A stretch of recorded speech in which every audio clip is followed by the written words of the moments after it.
Hello, everyone. My name is Patrik Jonell. And my name is Taras Kucherenko, and this is joint work here at KTH Royal Institute of Technology in Stockholm, entitled Can We Trust Online Crowdworkers? Comparing online and offline participants in a preference test of virtual agents.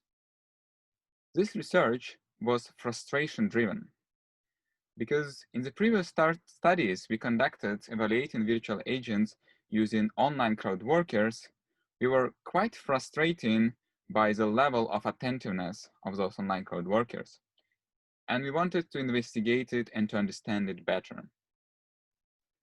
And to give some context, I'm going to play a video from one of our latest studies. And you can actually completely define yourself independently of that, versus the idea of somebody saying, no, every little... Which of the models did you prefer? The one on the left or the one on the right?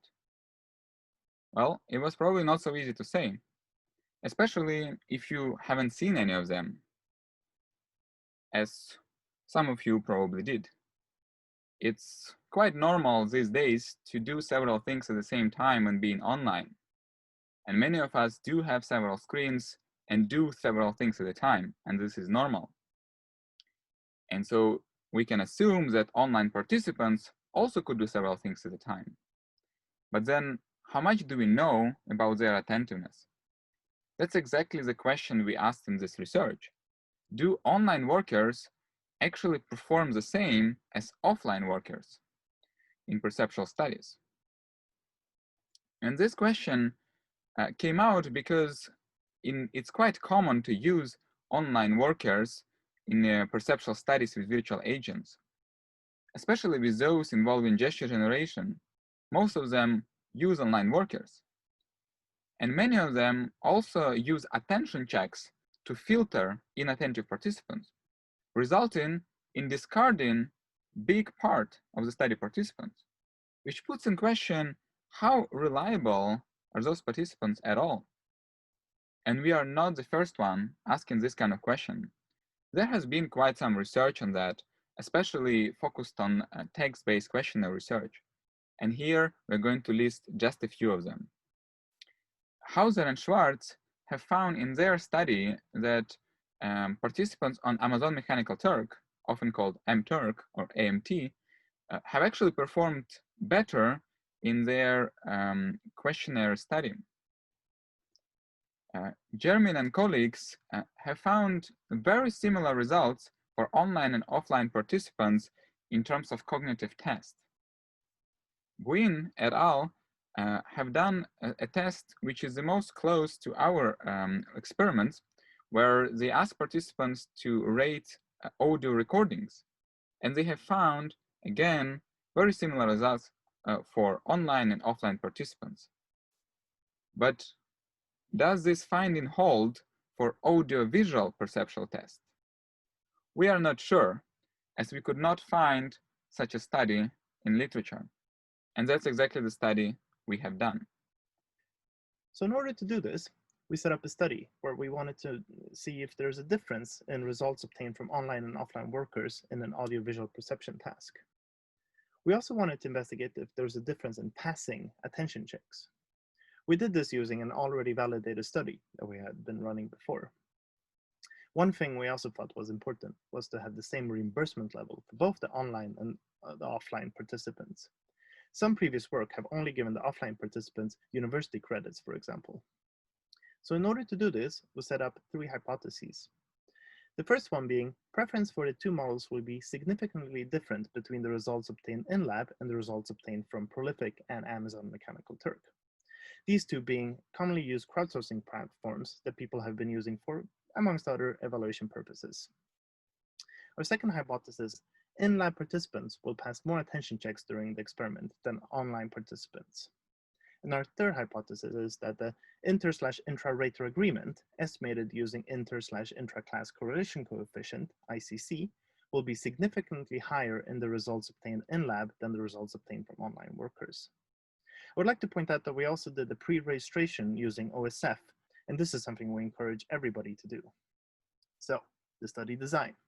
We have the independent variables, the things that we manipulated, and the dependent variables, the things that we measured. Among the independent variables, we had the participant pool. We looked at InLab, Amazon Mechanical Turk, and Prolific. We had two different gesture generation models. One which took text and speech as input and generated motion, and the other one took speech only as input and generated motion. For the dependent variables, we had a preference score. So we looked at the model preference, that is the gesture generation model, which one the participant preferred. And we also looked at the inter and intra-rater agreement, that is how coherent is the participant within themselves, but also within their group. Furthermore, we also looked at attention checks. We had two different attention checks. We had audio-video attention checks, where we had a message either said by a synthesized voice or displayed in text that instructed the user to report this video as broken. I will show that a little bit later. We also had the same video attention checks, where we basically showed the exact same two videos to the participant and expected them to say that there's no difference between them. This is how the evaluation interface looked like. We had two videos, which could be played independently, and then we asked the participants which of the two videos they preferred.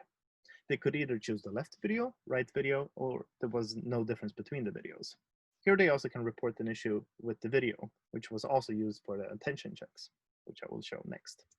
So I will now play the two different attention checks. The concepts or the objects that are behind the words, and they just think that they're the same thing. And so that's why I think so many people get trapped. Clearly, like, so stupid, but like in his. Please report this as broken audio. Like checking for clothes, and he was just like. So as you saw, the beginning and the end of these videos looked like the normal videos. However, in the middle, we inserted the message. And we expected the user to then report the videos as broken as part of our attention checks. As you can see, we recruited 24 participants in each participant pool. That is Amazon Mechanical Turk, InLab, and Prolific. We started running this study in lab. And then we wanted to recruit participants online, which matched some of the key demographic characteristics from our in-lab study. Unfortunately, Amazon Mechanical Turk does not provide good tools for getting participants matching a certain demographic. However, Prolific does that. So we're able to get participants with similar age, gender, education level, and if they're currently being a student. So, the results. As you can see here, the participants overwhelmingly preferred the no PCA model, that is, when text and audio was fed as input to the model. This is consistent with our previous findings, where we saw the same thing. However, there was no statistical difference between the three participant pools in this regard. They preferred that model with about 80% in all three cases. This lets us reject our first hypothesis. We also looked at the audio-video attention checks. So in our previous study, which had a fairly similar design, most of the participants did not pass the attention checks. In this study, however, most participants did pass the audio-video attention checks. So this brings the question, why? Well, we had some thoughts about that. One thing is that the reimbursement level was much higher in this current study than in the previous study. Another one was that we used a bonus payment system. Since we wanted to pay all the participants for their participation, even if they cheated, which we actually wanted to see if they did or not, so we always wanted to pay the participants. So we gave them 1/3 of the payment for just participating in the study. Then if they successfully finished the study, that is, they didn't fail too many audio-video attention checks, we would give them 2/3 rest of the money. Another thing that was different from this study to the other one was that attention checks were slightly clearer in this study. However, looking at the same video attention checks, on the other hand, where the two videos were the exact same, 44% of the participants failed either one or both of the same video attention checks. However, there was no significant difference between the participant pools. This lets us reject the second hypothesis as well. Looking at the inter and intra-rater agreement, that is how coherent the participants are with themselves or within the participant pool, we again see that there is no statistical difference between the different participant pools, which lets us reject the third hypothesis. We also did some exploratory analysis, for example, the task duration and comment length, but that is covered in the paper and will not be covered in this presentation. Let's talk about limitations. First of all, there was no ground truth in our comparison. There was no correct answer to the preference test, since both the in-lab participants and online workers could be wrong. And to overcome that in the future work, we are going to examine experts in gesture analysis and use their rating as the ground truth. Second limitation is that while online participants received bonus payment, as Patrik explained, for the participants who came in lab, the situation was different. We could not pay them cash because of the university restrictions, and hence we gave them a movie ticket. And so they were in slightly different conditions. The final limitation is the reimbursement level, because the amount of money we pay online participants were quite high in order to match the price of the movie ticket. And it was much higher than what they normally get. And this could be a confound in our results. This could be a reason why, in fact, they were more attentive. And this is something we are actually investigating at the moment. To sum up, what did we learn? We found no significant difference in several measures between the participant pools, and this leads us to a conclusion that online workers could be successfully used instead of inline participants for audiovisual perceptual experiments, which is great news given the situation today.